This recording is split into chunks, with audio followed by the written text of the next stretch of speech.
അസ്സലാമു അലൈക്കും, good evening, നമസ്കാരം. ഞാൻ നിങ്ങളുടെ സ്വന്തം അൻസാർ. കഴിഞ്ഞ 20 വർഷമായി സൗദിയിലെ ദമാമിലുള്ള സാബിലാണ് നമ്മുടെ ഇന്നത്തെ ഐക്കൺസ് ഓഫ് ഇന്ത്യയുടെ ഇന്നത്തെ അതിഥി. വളരെ സന്തോഷപൂർവ്വം അദ്ദേഹത്തെ ഈ പ്രോഗ്രാമിലേക്ക് ഹാർദവമായി സ്വാഗതം ചെയ്യാം.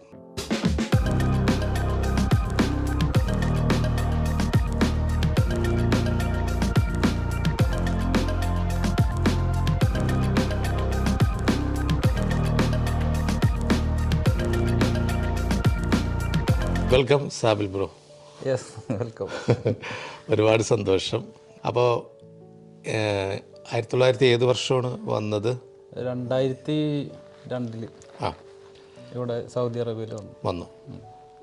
സിഹാത്ത് എന്ന് പറഞ്ഞ സ്ഥലത്താണ് ഫസ്റ്റ് വന്നത്. സിഹാത്ത് ആ, ദമാമിലിന് അടുത്ത് തന്നെ. ആ. പിന്നെ അവിടെ നിന്ന് ഇങ്ങനെ എന്തായിരുന്നു വന്നപ്പോഴുള്ള ആദ്യത്തെ ജോലി എന്തായിരുന്നു ഓർമ്മയുണ്ടോ?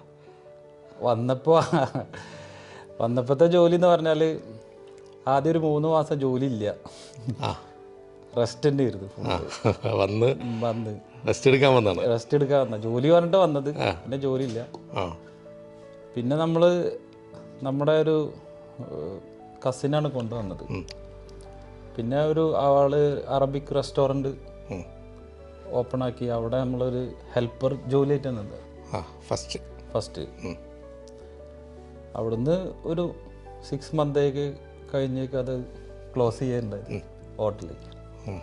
അപ്പോൾ പിന്നെ പുള്ളിക്കൊരു ട്രേഡിങ് കമ്പനി ഉണ്ട്. അപ്പോൾ എൻ്റെ അടുത്ത് ആൾ പറഞ്ഞ ഒരു ലൈസൻസ് ഒക്കെ എടുത്തിട്ട് നമുക്ക് അതിലേക്ക് മാറാമെന്ന് പറഞ്ഞു. പിന്നെ അതിൽ കുറച്ച് കാലം കോർഡിനേറ്ററായിട്ട് ഏകദേശം ഒരു 7 മാസം വർക്ക് ചെയ്തു. അതങ്ങനെ കുഴപ്പമില്ലാത്ത രീതി പോയി. പിന്നെ ഒരു ചെറിയൊരു വെക്കേഷൻ നാട്ടിലൊരു മാസത്തേക്ക് വന്നു. തിരിച്ചു വന്നിട്ട് പിന്നെ ബിസിനസ്സിനെ കുറിച്ചിട്ട് അന്നേ ഉണ്ട് നമുക്ക് കാഴ്ചപ്പാട്. പക്ഷെ തിരിച്ചു വന്നപ്പോഴാണ് ബിസിനസ് ചെയ്യാം എന്ന് പറഞ്ഞിട്ട് മനസ്സിലുണ്ട് ബിസിനസ് ചെയ്യാം, നമുക്ക് അവിടെ ഇറങ്ങാം. പക്ഷേ നമുക്ക് എവിടെ നിന്നാണ് സാബിലിൻ്റെ സ്വദേശം, നാട്ടിലെവിടെയാണ് എന്നുള്ളത് നമുക്കൊന്ന് അറിഞ്ഞാൽ കൊള്ളാമായിരുന്നു. വീട്ടിൽ ആരൊക്കെയാണ്? ഉപ്പ, ഉമ്മ, പിന്നെ മറ്റ്? ഞാൻ പാലക്കാട് ഡിസ്ട്രിക്റ്റിലാണ് എൻ്റെ വീട് പാലക്കാട് ഡിസ്ട്രിക്റ്റ് ആണെങ്കിലും നമ്മളടുത്ത സ്ഥലം എടപ്പാൾ എന്നറിയപ്പെടുക. എന്നെ ഇവിടെ നിന്ന് എല്ലാവരും സാബിൽ എടപ്പാൾ എന്നാണ് എല്ലാവരും അറിയണത്. സാബിൽ എടപ്പാൾ. വീട്ടിൽ വാപ്പ ഉമ്മൊക്കെ ഉണ്ടായിരുന്നു. വാപ്പ പോയി ഒരു മാസമായിട്ട് മരണപ്പെട്ടു. പിന്നെ ഉമ്മ ഉണ്ട്, വൈഫുണ്ട്, 3 പിള്ളേരുണ്ട്. കുട്ടികൾ 3 പേര്. അനിയൻ ഇവിടെ ഉണ്ട്. പിന്നെ നമ്മുടെ ബന്ധുക്കൾ, ഫ്രണ്ട്സുകൾ തന്നെയാണ് കൂടുതലും. സൗദിയിൽ അങ്ങനെ കൂടുതൽ ഫ്രണ്ട്സുകളൊന്നും ഉണ്ടായിരുന്നില്ല അന്ന്. അവിടെ നിന്ന് ഇങ്ങോട്ട് വരാനുള്ളൊരു വഴി വരാനുള്ള വഴി എന്ന് പറഞ്ഞാൽ നമ്മുടെ നാട്ടിൽ പ്രത്യേകിച്ച് ജോലിയൊന്നും ഉണ്ടായിരുന്നില്ല. ഇങ്ങനെ അന്ന് ഫാദർ സൗദിയിൽ തന്നെയായിരുന്നു. റിയാദിലൊരു കമ്പനിയിൽ ജോലി ചെയ്യായിരുന്നു. നമ്മൾ വീട്ടിൽ ഇങ്ങനെ അങ്ങോട്ടും ഇങ്ങോട്ടും ഫ്രണ്ട്സുകളൊക്കെ ആയിട്ട് നടക്കുന്ന ഒരു കാലത്ത് നമ്മളെ ഉമ്മയുടെ ഒരു ബ്രദറുണ്ട് നാട്ടിൽ. പുള്ളി ആണ് എനിക്ക് ഈ സൗദികൾക്കുള്ളൊരു വഴി ശരിയാക്കി തന്നിട്ട് ആളെ അയൽവാസിയോട് സംസാരിച്ചിട്ട് ഒരു വിസ സെറ്റ് ചെയ്ത് തന്നത്. അങ്ങനെ അവിടുന്ന് കയറിപ്പോന്നു. വന്നപ്പോഴുള്ള കാര്യങ്ങളാണ് ഇപ്പോൾ പറഞ്ഞത്. ഇവിടെ വന്നതിന് ശേഷം ഇങ്ങനെ ജോലിയില്ല, പിന്നെ അങ്ങനെ ചെറിയ ജോലിയിലൊക്കെ കയറി. ഇപ്പം നിങ്ങളുടെ സ്ഥാപനങ്ങൾ എന്തൊക്കെയാണ്, ഏതൊക്കെയാണെന്നുള്ളത്? ദൈവാനുഗ്രഹം കൊണ്ട് നമുക്ക് 3D ഷോപ്പിംഗ് സെൻറ്റർ എന്ന് പറഞ്ഞിട്ട് ഒരു 7 സ്ഥാപനമുണ്ട്. Super market.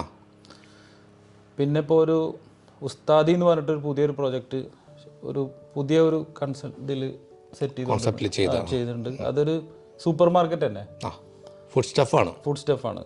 പിന്നെ നമുക്ക് റെസ്റ്റോറൻറ്റ് മേഖലയിൽ നമ്മൾ ചെറുതായിട്ടുണ്ട്. ഒരു മന്തിയുടെ ഇവിടുത്തെ അറബിക് ഫുഡിൻ്റെ ഒരു കട ജുബൈലുണ്ട്. അത് ആമസീന എന്ന പേര്. അത്യാവശ്യം കുഴപ്പമില്ലാത്തൊരു റേഞ്ചിൽ പോകുന്നുണ്ട് ആ ബിസിനസ്. പിന്നെ നമ്മൾ വേറൊരു ചെറിയൊരു പ്രൊജക്റ്റാണ് ദോശ ഹബ്ബ് എന്ന് പറഞ്ഞിട്ടൊരു സംഭവം. അതെന്ന് പറഞ്ഞാൽ ഇവിടെ വെജ് ഐറ്റംസ് ആണ് അതിലുള്ളത്. പക്ഷെ നോണും ഉണ്ട്.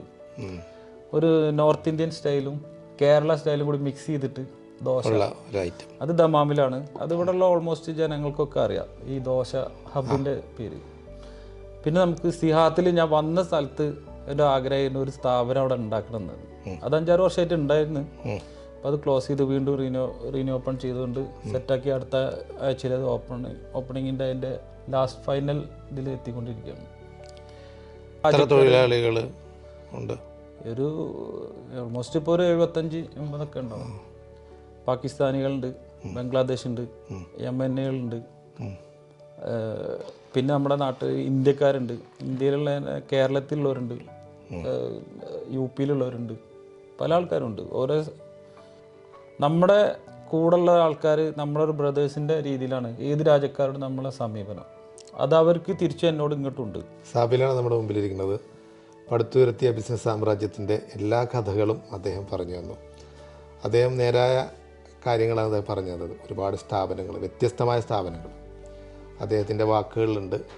അദ്ദേഹം കുടുംബം, അദ്ദേഹത്തിൻ്റെ സാമ്രാജ്യങ്ങൾ, അതുപോലെ തന്നെ അദ്ദേഹത്തിൻ്റെ ഫ്രണ്ട് സർക്കിൾ, അതുപോലെ തന്നെ മറ്റ് വിശേഷങ്ങളൊക്കെ പങ്കിട്ടു. ഇനി അദ്ദേഹത്തിന് ഒരുപാട് ഉയരങ്ങളിൽ എത്താൻ സാധിക്കട്ടെ. ഈ അവസരത്തിൽ എല്ലാവിധ ആശംസകളും നേർന്നുകൊണ്ട് ഇനിയും ഒരുപാട് ഉയരങ്ങളിലെത്താൻ സാധിക്കട്ടെ എന്ന് ഒരിക്കൽ കൂടി പറഞ്ഞുകൊണ്ട് ഐക്കൺസ് ഓഫ് ഇന്ത്യയുടെ ഈ എപ്പിസോഡ് ഇവിടെ പൂർണ്ണമാകുകയാണ്. ഒരുപാട് സന്തോഷം സാബിൽ ഭായ്. Thank you. Thank U.